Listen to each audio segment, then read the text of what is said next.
Ladies and gentlemen, please welcome to the stage Senior LA Reporter, Hollywood Life, Russ Weakland. 女士们、先生们，请欢迎好莱坞报道的 Russ Weakland 先生。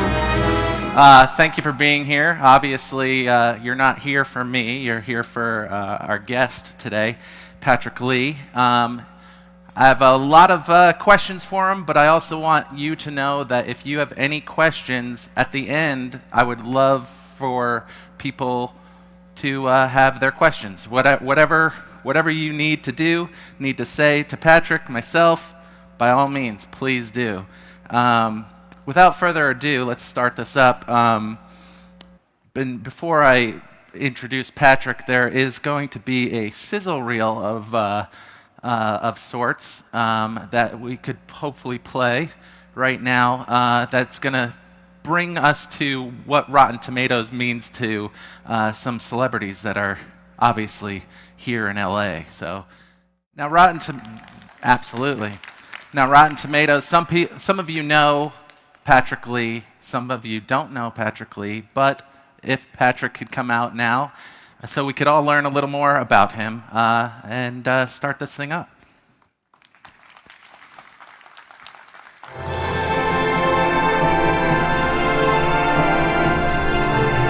Good to see you. Absolutely. I didn't want to introduce you and bill you up as this, that, or the other thing. I wanted you to do it because if we were in a bar, if we were in some sort of just wedding or something like that, and I just met you, some people are just meeting you now, I'd be like, oh, what do you do? So how would you want to present yourself? Well, I'd say I'm a serial entrepreneur. So I've done 6 different startups now. Rotten Tomatoes is my third, actually.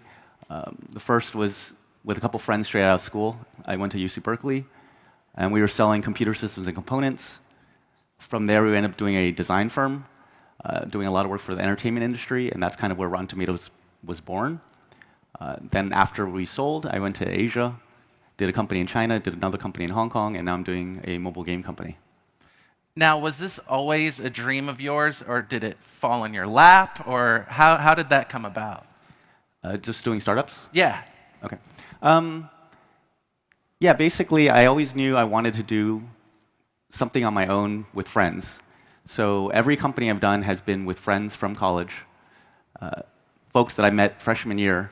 The guy who created Rotten Tomatoes, Sen, he was on the same floor as me freshman year, and the guy I did my first and 6th companies with, Lyle, also was on the same floor freshman year. Nice. And the idea I always had was, when people go to high school and they graduate, they go all over the place for college. After college, they graduate, they go all over the place for work. And typically, your work friends aren't as good as your college friends necessarily, who aren't as good as your high school friends. And I just thought, why does that have to happen? Why don't I do a company with friends so we can all stay together? And now with Rotten Tomatoes, we saw the video. Obviously, it's this big thing that's never going to go away. Did you ever have in your mind that it was going to get there? When we started, we always thought, we saw stuff right away that kind of gave us hope that, hey, this could be something pretty big. Even within the first year of it launching, it launched in August 1998. Almost immediately on Yahoo and Netscape, it was getting cool site of the day, cool site of the week, things like that. There was also Roger Ebert. He wrote an article where he pointed out his favorite movie sites, and he listed Rotten Tomatoes as one of them. And when Pixar released A Bug's Life, the day it released, we saw a spike in traffic, and we're like, where's it coming from? And we realized it's actually coming from Pixar. And essentially, we think someone pointed the Bug's Life page on Rotten Tomatoes to people in Pixar, and they just kept refreshing over and over and over to see what the critics were saying about it. And so this is within the first year of the site launching. And it's 19 years old now, and it's just kind of continued to kind of grow. And I think the biggest thing why a lot of people use it is just because of the trust factor, that it's professional critics and everything making the ratings. And on that note, when Pixar, you see Pixar seeing it, obviously there's Steve Jobs tie to that. And he talked about Rotten Tomatoes, and all these people start talking about what you've done. How does that make you not fall into a place where you're just like, all right, I did it, I'm good, and want to continue doing more entrepreneurial endeavors? Well, for me, I would say it's all I know. Other than some part-time jobs in college, I've always done my own startup.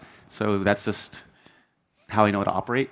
And you always have a bunch of ideas. You're like, oh, let's try this out, let's try that out. As far as kind of accomplishments-wise, I'm realistic. I'm pretty sure I won't do anything bigger than Rotten Tomatoes, but who knows? Hopefully.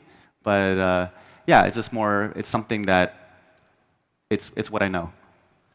Who fueled your dreams into being an entrepreneur? Was it easy to say it was just family, friend? Like who kind of steered you into being the man that you are today? I think it was just impatience, I guess. when a bunch of us were in school, and in high school, you work really hard to try to get decent grades so you can go to a decent school, and then suddenly you go to college and you can make your own schedule.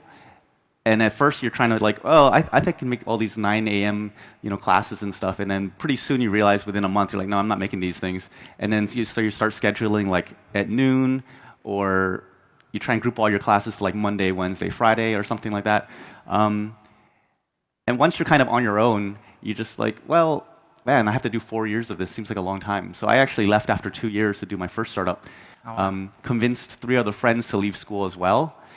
And out of the 4 of us, only 2 of us ever graduated. It took me 10 more years to finish the last 2 years' worth. So it took me 12 years to get my undergrad.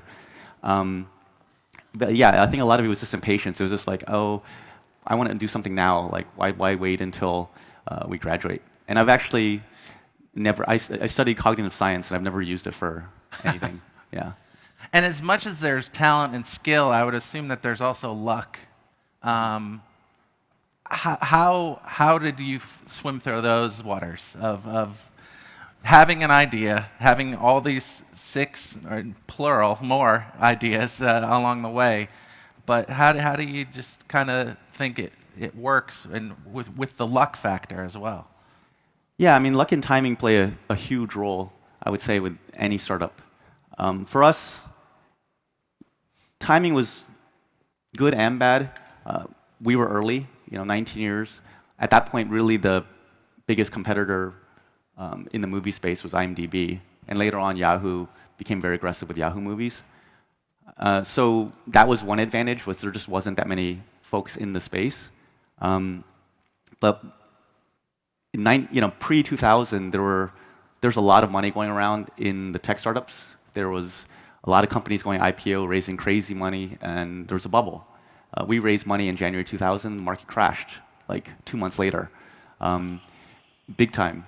And we very quickly, within a year, had to cut down from 25 people from our design firm down to 7. Wow. And when things seemed like they were kind of getting better, there was 9/11, 18 months after the crash. So we had pretty much, for tech, I would say the worst crash ever, and also the worst terrorist attack ever, kind of back to back. So that, in some ways, it helped us because it knocked out a lot of competition. Mm-hmm. We had identified 100 companies that were competitors or potential competitors within movies and entertainment, reviews, video, stuff like that. And 90% of them were wiped out immediately within a year of the crash.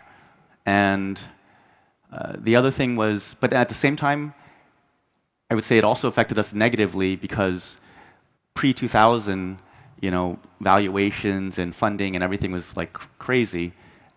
And then it was this big dip.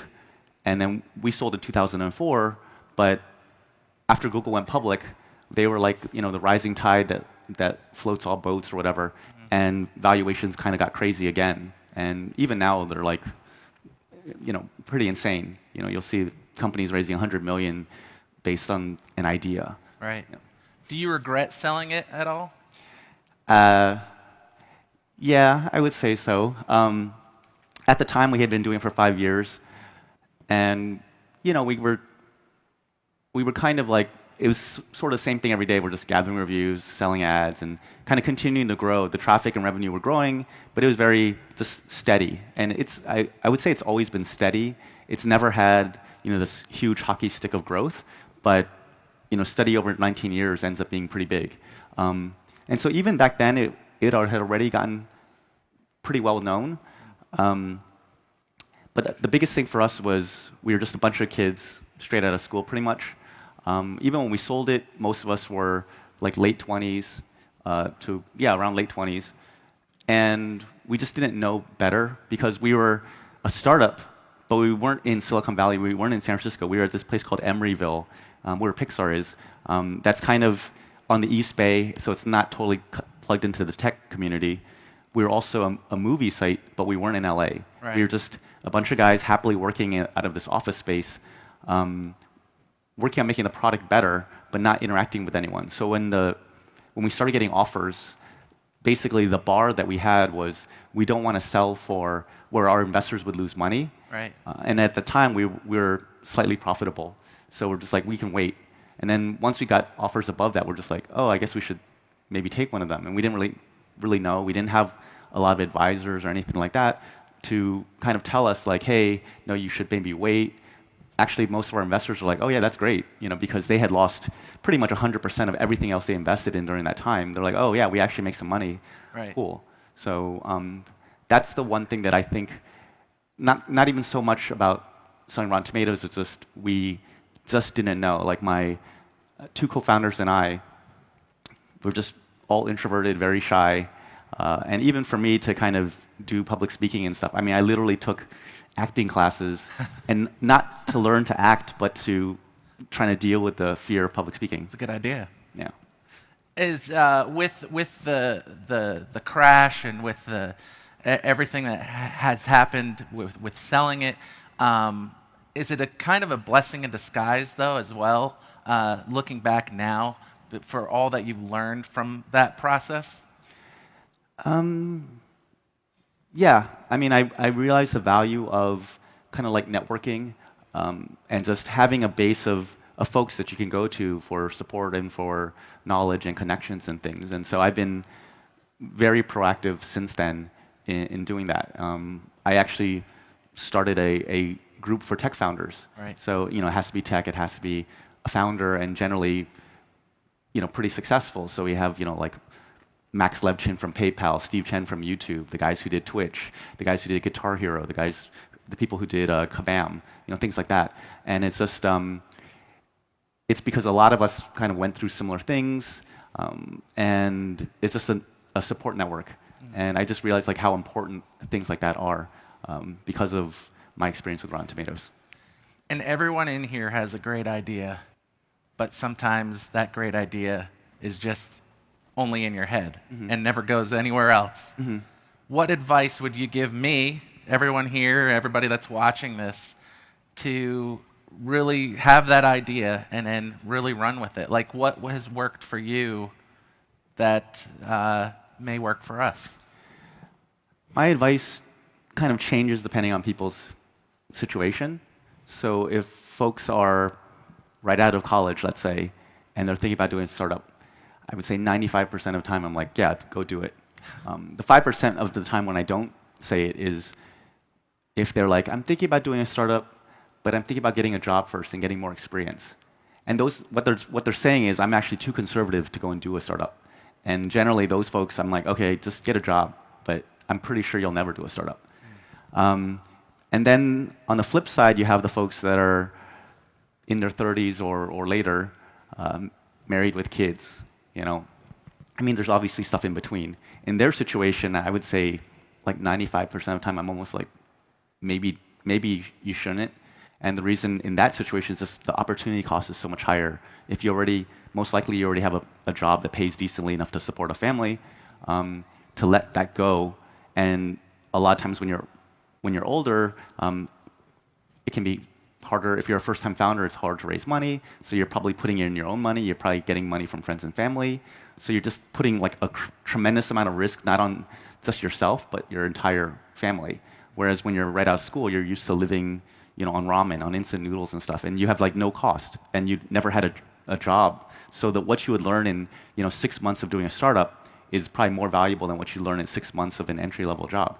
But when you're older, yeah, it's tough. And the other thing is, typically you need, I would say, 2 or 3 years of just kind of like making mistakes to figure things out with any startup, especially if you're a first-time founder.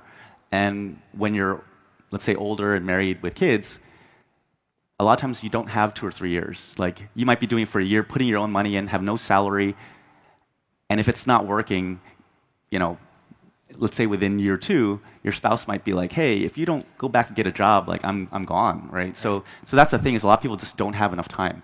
But the situations in that case where I do recommend doing it is if you have particular expertise and there's something about your idea that you, based on your experience, your connections, your job, all that stuff, makes you like an expert in that situation, where you have this network that can help you with it.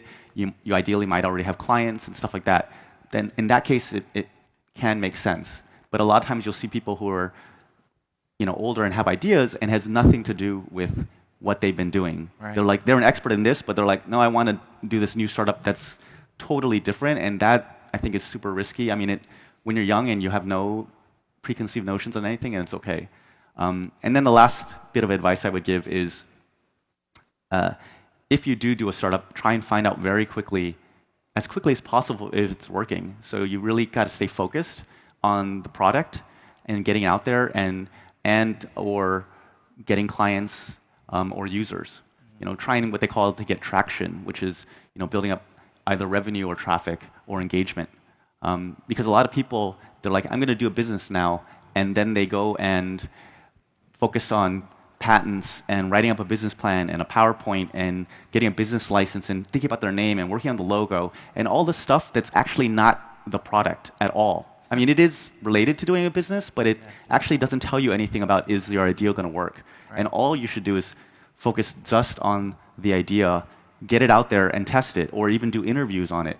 And then the last piece, sorry, please. This is very long, is don't try and do too much, because everyone, when they're doing a startup, they try and like hit too many targets, too many markets at the same time. They're like, we're going to launch into 5 states or 3 countries or something like that, when really they should just go for the smallest, lowest hanging fruit possible. They should just start in one place. If it's an idea about schools, just start in one school. Like ideally the school that your kids are going to or something, where you have the best chance of actually getting other people to use the product and find out. Also, people tend to have too many features. They think, oh, I'm making this thing and I need to build it has to have videos and photos and texting and this and that, and build this whole thing and try to like feature match Facebook. I've actually gone through the same problem, and I do this a lot myself. But a lot of times, the simpler it is, the better. Rotten Tomatoes is really just movie reviews. But you look at things like Instagram and Snapchat and Twitter, and they basically are features of something else. But by focusing on it, they made huge companies around it. So that's all my stuff. No, my that's advice. awesome. That's awesome. And you kind of mentioned it, but how important is a name? Because obviously, you have Hobo Labs, you have Rotten Tomatoes. These are clever names, but like, what if it was just like, hey.com or, like? I mean, I think a name is important. Yeah. For sure.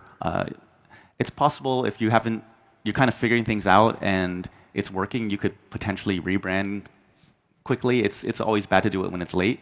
One thing we focus on with Rotten Tomatoes, not just growing traffic and revenue, but also we focus a lot around the brand. So we always were very focused around making sure we had trust. We made it so that, a studio, even if they bought an ad campaign, could never change a score or something like that. And everything we built, because we were very small. Our team was 7 people. Even when we sold the company, we were only 10 people. Anytime someone had like, hey, let's do this, let's build this, we'd say, does it improve traffic or the revenue or the brand? And if it doesn't do any of those, we just couldn't justify it. Right. We just didn't have the manpower for that. And with the trust that Rotten Tomatoes brought, we have a clip from The Daily Show from a couple years ago where Jon Stewart is talking about Rotten Tomatoes.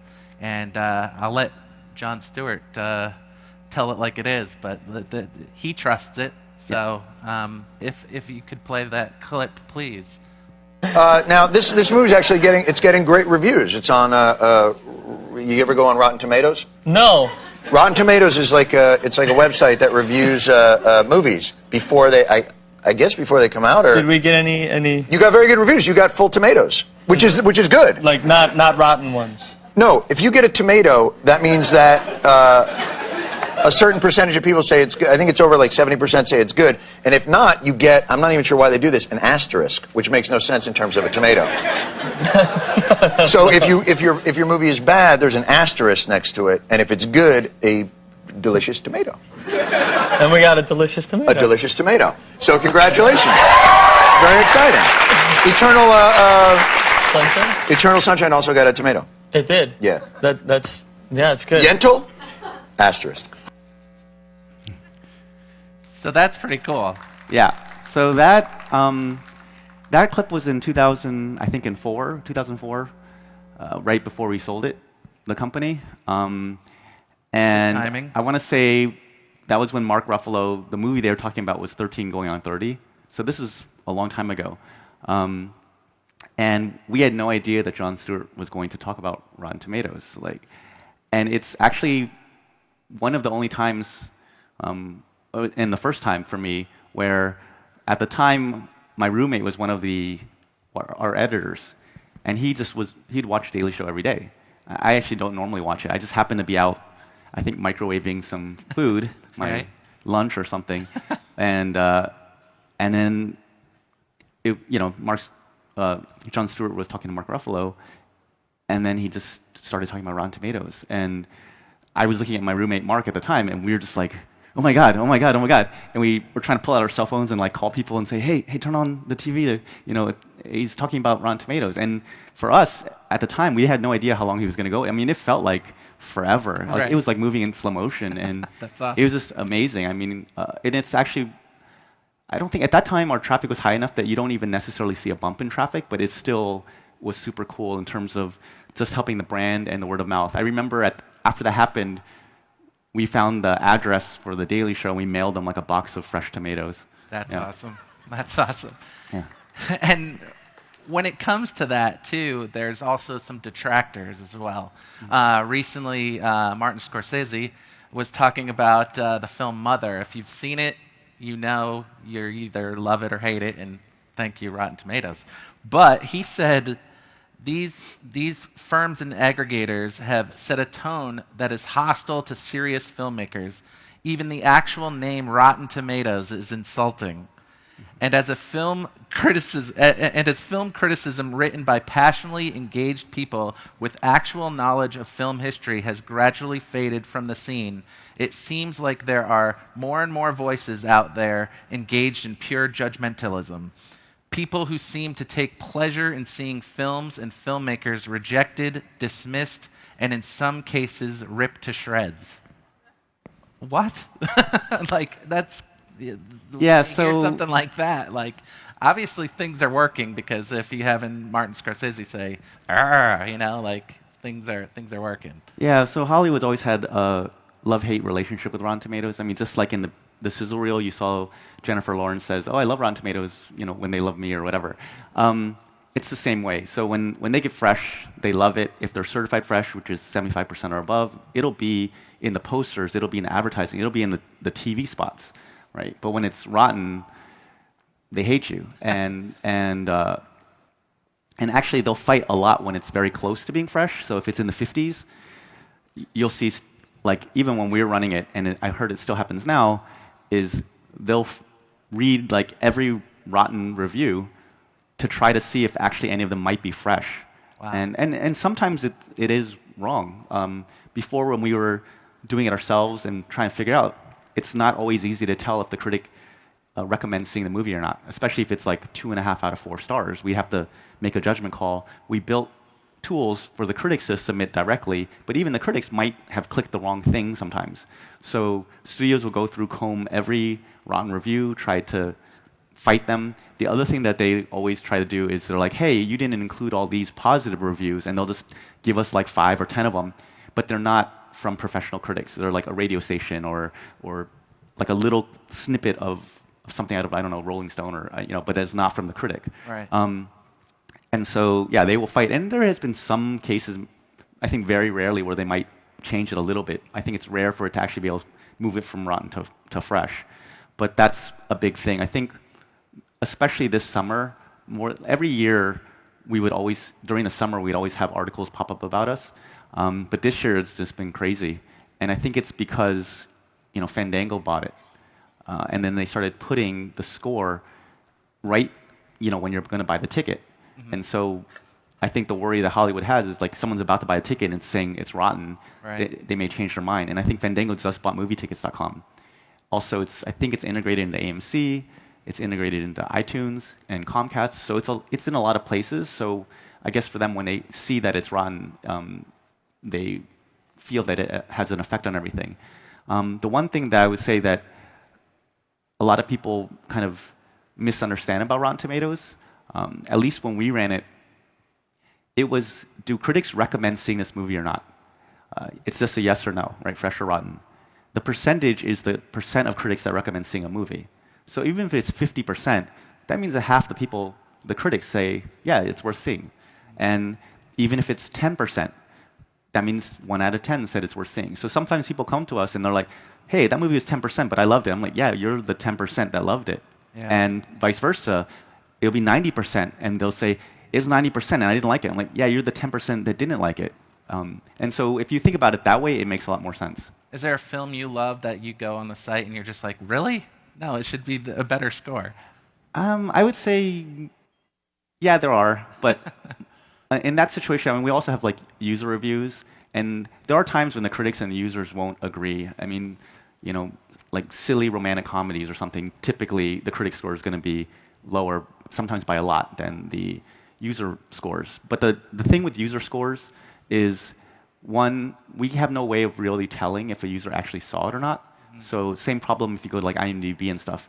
There'll be 10,000 reviews for ratings for Suicide Squad before it ever came out, and they're like it's super positive, and then it comes out and it's really negative. Right. So there's no way of telling that. And the second thing is these are people who are willingly buying a movie ticket to go see the movie. So they kind of already are predisposed to want to like the movie. So when both agree, the user and critic score agree, it's very accurate if it's fresh or rotten. But yeah, it's definitely happened. But what is good with the score is, at least even if it's 30%, and you really are interested in seeing it, at least you kind of go in knowing that it's low, and you will lower your expectations. Right. And as much as Martin might not like it, Steve Jobs loved it. You were talking about Pixar earlier, and we actually have a clip of Steve Jobs talking about Rotten Tomatoes and how much he loved it. If we could play that. And we're going to have all the great first-run films.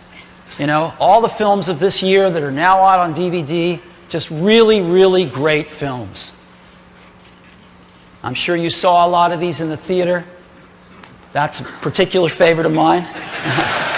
We've also got great library titles. Hunt for Red October, The Matrix, Jerry Maguire, Austin Powers, lots of library titles, and all of the great new titles this last year. Here's a great example I wanted to highlight. This film, I didn't happen to see this film, I'm sure most of us didn't, but this film got a 95% on the tomato meter at Rotten Tomatoes, which is the best review site out there. And now we have a chance to see these kinds of films and have them brought into our consciousness that we might not normally have had the opportunity to see. And all the great films of the year on iTunes movie rentals. That's pretty crazy. Yeah, so from what I've heard from other folks, I've never met Steve myself, it was his favorite website. He's actually talked about Rotten Tomatoes in 3 separate keynotes over the years, so that's amazing. And I want to say it's because he also co-founded Pixar, and pretty much every Pixar movie has been very, very fresh, except for I think Cars 2 was maybe the only rotten one. Understandable. Yeah, and they were winning awards, things like that. Especially when you look back at something like Toy Story. I think Toy Story was 100% because when it came out, it was so groundbreaking that there wasn't a critic out there that's not going to say, hey, like, oh, you shouldn't see this movie. Everyone's like, yeah, you should definitely check this movie out. And so I think because of that, since the beginning, so many movies from Pixar tend to score very high because most people will recommend it. That I believe that's why he liked it. Yeah. Hey, nothing wrong with that praise. Yeah. There's obviously we've been talking about your successful past, but we all want a successful future as well. You're working on other things, Hobo Labs among other things. How are you moving forward now with Hobo Labs and with everything else that you're working on? Right. So for me, out of the 6 companies, 4 have been kind of tied somewhat to entertainment. The design firm we did a lot of work for the entertainment industry. Disney Channel, Warner Brothers, Artisan. We did the ABC. We did the online flash game for Who Wants to Be a Millionaire. Then Rotten Tomatoes. When I was in Hong Kong, I did a site called Alive Not Dead, also a weird name. But it was kind of like MySpace for Asia. So it was targeting celebrities and artists, connecting them with each other and also to their fans. And then now with Hobo Labs, we're doing mobile games, or a mobile game. And it was my co-founder from my first company, way back right out of school. So basically, it's a little bit of a story. When we did the first company together, it kind of didn't go anywhere. And so we split up. I did a design firm. He did a company with his brother called Gamers.com. So it was this guy, Lyle Fong, and his brother, Dennis Fong, was actually the first professional gamer. Wow. He used his handle was Thresh. And he was like the best Doom and Quake player in the world. So they ended up raising, I think, like $20 million to do Gamers.com. And then the market crashed in 2000. So it went under. We went from 25 to 7. They went from 130 or something like that to folding the company because they were burning $1 million a month at that point. They broke into 2 groups. So Dennis ended up doing a company called Xfire, which sold to I think Viacom for like $100 million, and now is doing a company called Raptor and Plays TV. Plays TV is kind of like Twitch. And then Lyle ended up doing a company called Lithium Technologies, which is enterprise. Ended up raising $200 million or so for it. And did it the entire time when I did Rotten Tomatoes and went to Asia and came back. When we came back, he was kind of getting bored of it. He'd been doing it for over 12 years or so. And we were just hanging out, and he was thinking about doing something new, another enterprise company. And I said to him, look, after Lithium, you never need to work again. Why don't you just retire and take a break? And if you still want to do something, don't do another enterprise company. It's just be for money. You don't need money. Why not do either something for fun? And I specifically said, like, make a band or make a movie, make a game, write a book, or do something, crazy like SpaceX. Just totally different.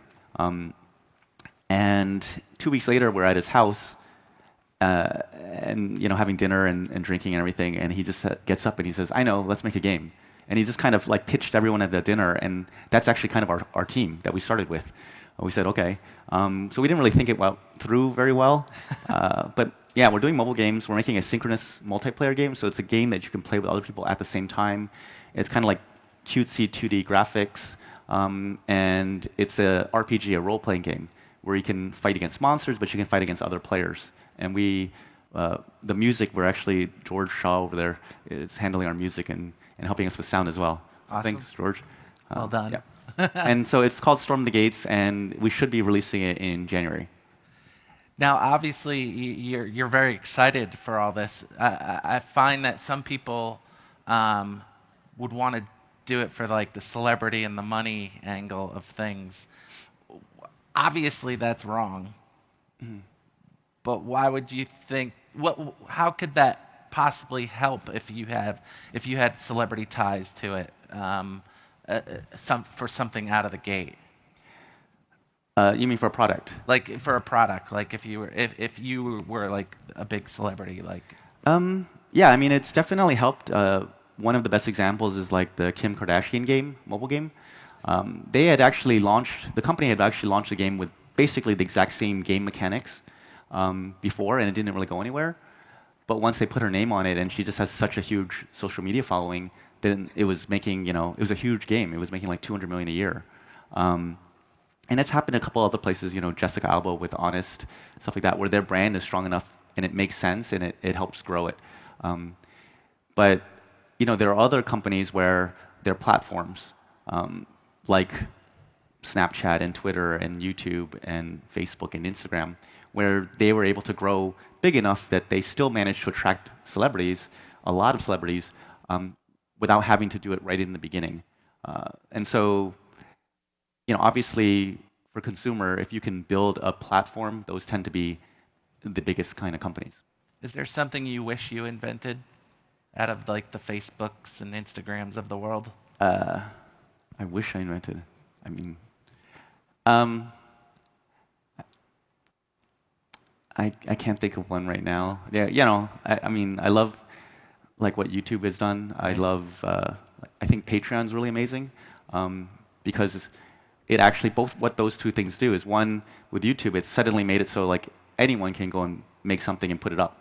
And then when you have something like Patreon, which is where people can kind of donate money to creators, suddenly you're able to have folks who suddenly can get distribution and they can actually get some funding if they're actually making cool stuff. And so I really like what those companies have done.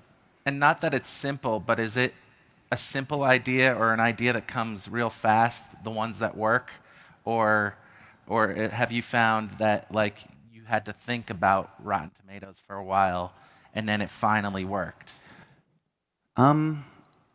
With consumer, a lot of times it's almost like lightning strikes. You just put it out and some hit, some don't. And yeah, you can make some changes, or go with whatever the users kind of dictate.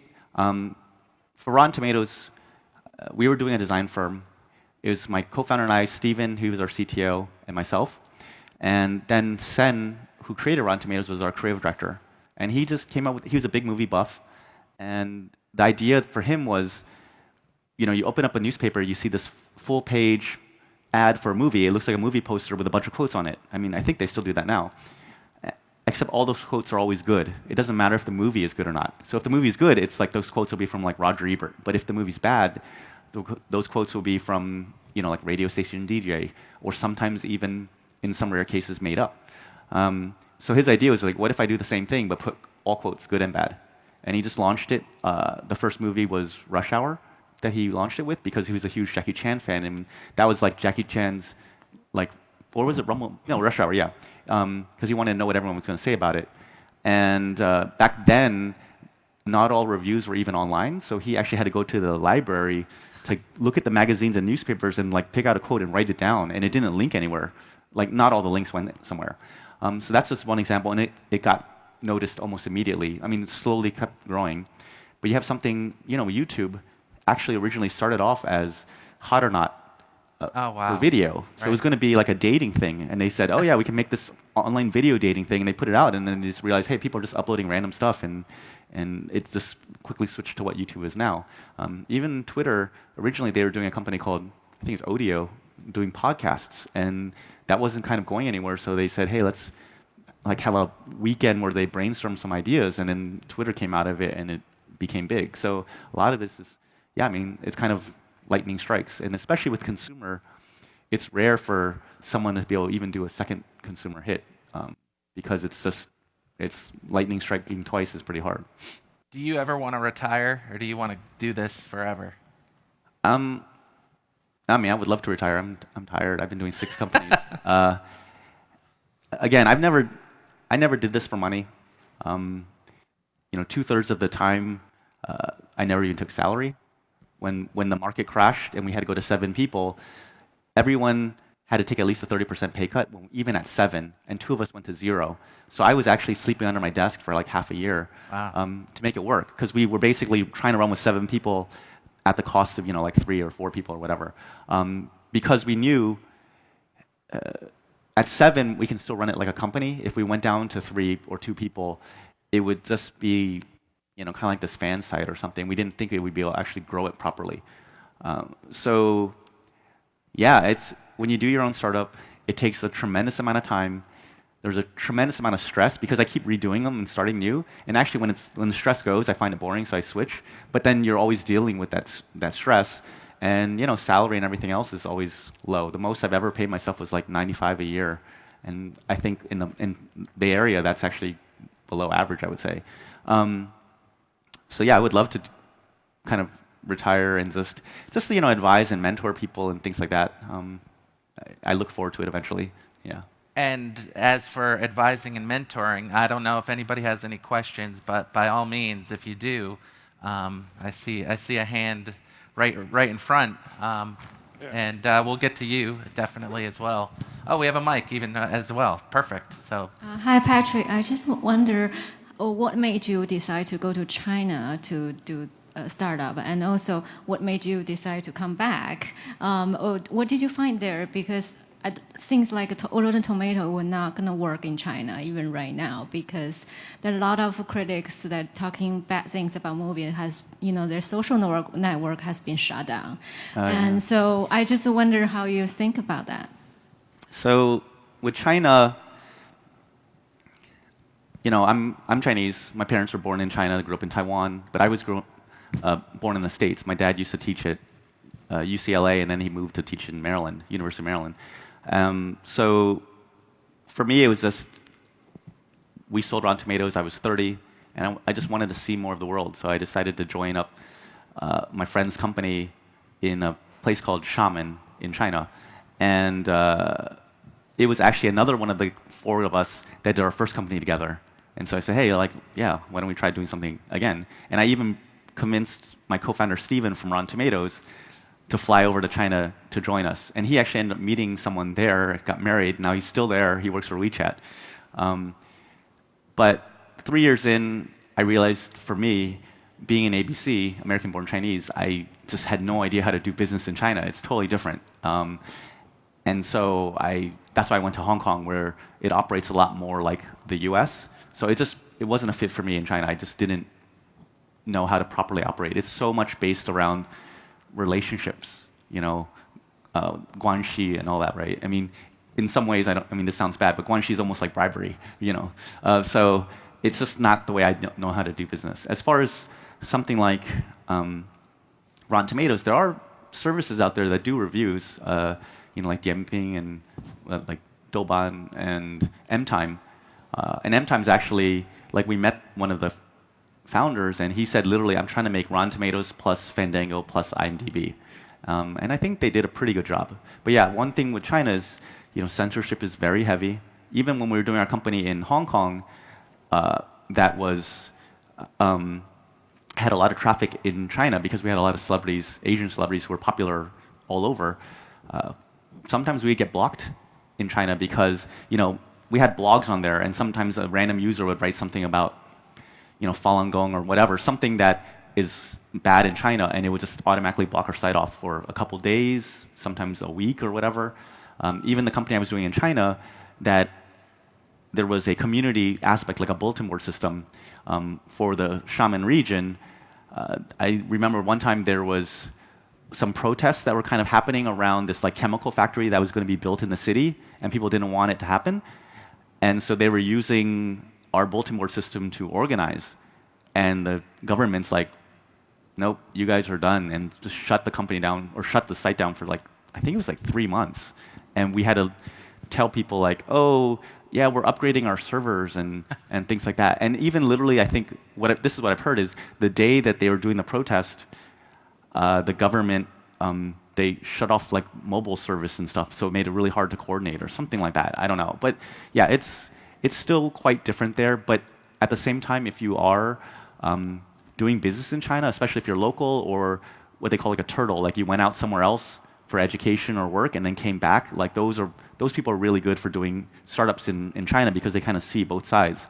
The top Chinese tech companies are right up there with the US. They're the next biggest after the US, I would say. They're the only country that's kind of comparable. So yeah. My man in the middle, do you still have a question right back here? Thank you. Hi, Patrick. Hi. Just a question to your comment earlier about you don't think you'll do something as big as Rotten Tomatoes again. What would you say are the hallmarks in the early stages of a company that could become as big as Rotten Tomatoes or another big venture? That you, and why is it you don't think you'll be involved in something that will become as big again? With Rotten Tomatoes, it's mainly just a function of how long it's been around. Like 19 years. I've had a lot of friends that have sold their companies, and within a year or two, those companies don't even exist anymore. Sometimes the companies buy them to get rid of it because they're competition, or they buy it and a lot of times there'll be like a 2-year lockout, and after 2 years, the founders leave, and then the new people don't know how to run it, and it goes out of business. Rotten Tomatoes has actually changed hands, I don't know, like 5 or 6 times. We sold to IGN Entertainment, which is a gaming company. IGN sold to News Corp. Then News Corp ended up moving all the assets out, so Rotten Tomatoes moved over to Flixster. Then Flixster sold to Warner Brothers, and then Warner Brothers sold Flixster over to Fandango. So it just keeps switching, but luckily it stays around. I think it's because it's something that people find useful. Like I said, it's always grown very linearly. It's never done a hockey stick kind of crazy growth.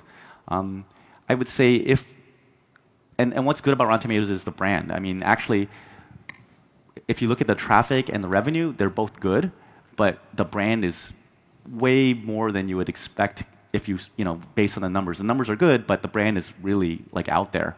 And as far as if I was doing something new, or if someone was doing something new and they wanted to see if it was going to be something really big and lasting, obviously you'd look at the rate of growth. So, Facebook and Google, stuff like that, they actually started after Rotten Tomatoes, and they're huge. And there's ones more recently like Snapchat and Instagram and Twitter and stuff that also managed to get really big. I think if people are focusing around consumer, the best things to look at are actually things that have UGC, user-generated content, like YouTube and all these other ones. Almost every one of the ones that got really big and consumer focused around that made platforms that people could create the content. Because once you create that content, you tend to want to share that content. No one wants to just tweet to nobody or make a video and not have anyone see it. So they make the content for you, and they share the content. So that if you can create that, it's really, really good. With Rotten Tomatoes, so in the early days when it was Web 1.0, right? It's editors writing content. And then with Rotten Tomatoes, we were this in-between thing where we aggregated the content to one place. But then the really, really big companies now are the Web 2.0, where it was social media, where the users create the content. And that's kind of the new thing that's really big. So if I was going to do another consumer that got big, I would think about UGC. Did anyone else have right here. Boom. Ready. I'm eager for this one. Hi, Patrick. Thanks Hi. for being here today. Oh my God, that was really loud. And it's really nice to meet another Golden Bear in LA. Oh, cool. My question actually involves more of the data analytics side of Rotten Tomatoes. So I know on my team, we look a lot at Rotten Tomatoes and trying to correlate the reviews to box office performance. Have you ever thought about that kind of analysis? When we were running it, again, we were 7 to 10 people, so we didn't have a team that specifically looked at it. What we generally found, based on our own kind of observation, was it doesn't really correlate well with the opening weekend, because that typically is just based on how much marketing there is. So if the studio is putting a ton of money in, it almost doesn't matter how fresh or on it is. People are going to decide if they want to see it or not. But then Rotten Tomatoes kind of not only measures critics, but also kind of measures general word of mouth. So if the movie is really bad or really good, you'll start seeing the effects kind of after the first weekend. And I think it correlates pretty well after that. That was our observation. We never, I think, really rigorously tested it, but maybe you can test it and let us know. Yeah, or let me know. Yeah. Then you'll be up here next year. Yeah. In the corner here. Hi, Patrick. Greg Birkin. I'm really enjoying your presentation. Thanks so much. Thank you. I directed a film in 2006 called Skin City. It was about Las Vegas. It was a documentary. And it was the opening film of the Las Vegas Film Festival. And I remember Rotten Tomatoes coming to the screening and wrote this review about it. And at the time, I was like, oh no, Rotten Tomatoes, my God, I'm going to have this poor review. But I guess it was a good review. But it's no longer online. What happened? And who came? How did they hear about it? And what was the state of the company in 2006? Do you remember? 2006, I mean, I was already out. We sold in 2004. That was probably, let's see, IGN bought it in 2005, 4. They sold to News Corp. So it was probably under News Corp at the time, I believe. But we don't really write our own reviews. So we would have editors who would aggregate stuff. So it could have been, I mean, I don't know actually after us, but when we did it, we never wrote our own reviews. It could have been someone who wrote, a professional critic who wrote, and their stuff showed up on Rotten Tomatoes, so maybe they kind of associated it together. And as far as where to go, I think it's possible that maybe if a critic stopped, because we had rules that we created. I think they're similar now. I don't know if they're exactly the same, but it's like they had to write a certain number of reviews every year. They'd have to either be part of like maybe have a certain amount of reach, either through like a magazine, newspaper, or some other, or online, and or be part of like a critics association, like a critics society or something. So it's possible that maybe that person, whoever wrote that review, stopped being a professional critic. Like they left the society, or they stopped writing. They didn't hit the minimum number of reviews per year, and so that's my guess. Yeah. Anyone else? Well, oh, sorry. Hi, I just caught the tail end of this talk, but it's really interesting because I was just in the back talking about pitching a platform that my company's developing, and we pitch it as it's like Rotten Tomatoes meets the Blacklist for unproduced screenplays. It's a way to aggregate and kind of create a weighted average score for screenplays based on how they've performed in different competitions and talent discovery platforms. And one thing that we've been working on a lot lately is tweaking the formula, the algorithm for calculating that aggregate score. Can you talk a little bit about how you decided like what critics or outlets would get what kind of weights, and how you calculated the formula and how much you tweaked it? What was that process like? So for us, we actually don't have weights. I mean, Metacritic is the one that actually uses weights, and I believe with their system, they don't publish what the weights are. So they're probably basing it around, I don't know, reach or something like that on terms of strength. For us, it was just, do you qualify as a critic or not? And if you do, everyone gets the same vote. When we did it, I think it's still here. It's like we had a cream of the crop, which are like the most well-known critics, and they would have a separate tomato meter, but they also had the normal tomato meter, part of the normal tomato meter, and that's the one that everyone always shares everywhere. But for us, everyone had one vote, but it was more about were you professional or not, and we were looking more about getting, 200-something critics to review a wide release movie, and with Metacritic, I'm not sure. I think it's maybe like 30 to 50 or something, but they're weighted, yeah.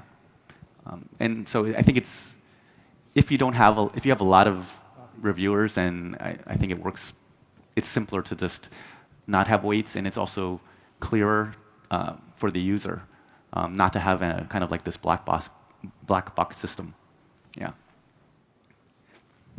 Before you sold your company, did you have a situation where the studios had said, well, we're not going to try and fight you anymore, we're going to start cozying up with you and make sure you guys come to the premieres and, have nice fruit baskets and stuff like that, where at some point, I think those studios, they just feel that they could just buy out the online critics by co-opting them in a sense, and then people would not think of them as quote unquote so fearful of the reviews because they think they're in the system. Did you ever get that situation where you had to keep a separate line from the studios, or in that regard?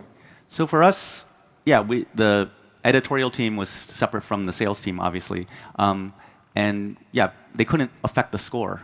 They never brought us to premieres. I mean, we were all the way up in the Bay Area, so even if they invited us to one, it's like unless it was really important, we're not going to fly down just to go to some premiere. So that was an issue for us. I think it's something that they have done in the past with critics, where they try to wine and dine them to get a good score. But these are professional critics. If they get caught doing that, I think pretty much everyone's going to just kick them out, or it's going to get known. What the studios have tried to do to kind of cheat the score a little bit is they will not release the film to critics until, they won't release it early. They'll just say critics have to go and see it at the same time as everyone else and pay for their own ticket and everything. And so that way, when opening day, there might not be a score, or there might not be a score until halfway through the day, because the critics have to see it, put the review out, and then Rotten Tomatoes can start aggregating. And so pretty much, if a studio is doing that, it's got to be 98% of the time it's super rotten. I mean, it's probably a sub 30% movie, and they know it. And so I think they did that with the Emoji movie or something like that. Absolutely. Yeah, but anytime, that's kind of their one way that they sort of cheat it. Yeah, and I think they sometimes still try to do the whole wine and dine thing, but that's something that happens between the studios and the critics. Yeah, I don't critique movies that often. I'm usually on the red carpet interviewing and such, but I have critiqued some movies, and my name is on a couple backs of DVDs and such. Like he was saying, there will be times that people will come up to studios will come up to you and be like, "Oh, here's this," and you have to be like, "No, I can't. I didn't like your movie." But so there's definitely situations like that, and there's definitely times when we don't get shown the movie at all, because like you said, they're real bad. So it's interesting. So some of the stuff has been pretty cool, but I haven't been able to take it. So one more question, if anyone has it.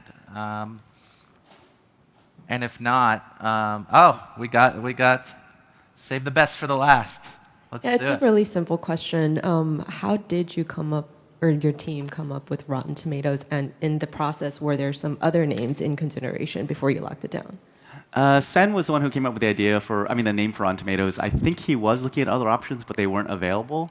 But the idea is, back in the day when there's theater performers and stuff, and if they were bad, people would take rotten fruits and vegetables and eggs and just toss them at the performers. So that's kind of how he came up with the name, and that's why the splat is like a rotten tomato that hit a wall and turned into a asterisk, right? So that's why it's green, and it's supposed to be moldy and everything, and then red is fresh, even though a lot of people are like, oh, that's confusing because green seems like it should be good and red should be bad. But in his case, yeah, it's because it's fresh and rotten. And actually, if you ever take you look at the Internet Archives or something, go back to the original version, when he did it, it was really moldy looking.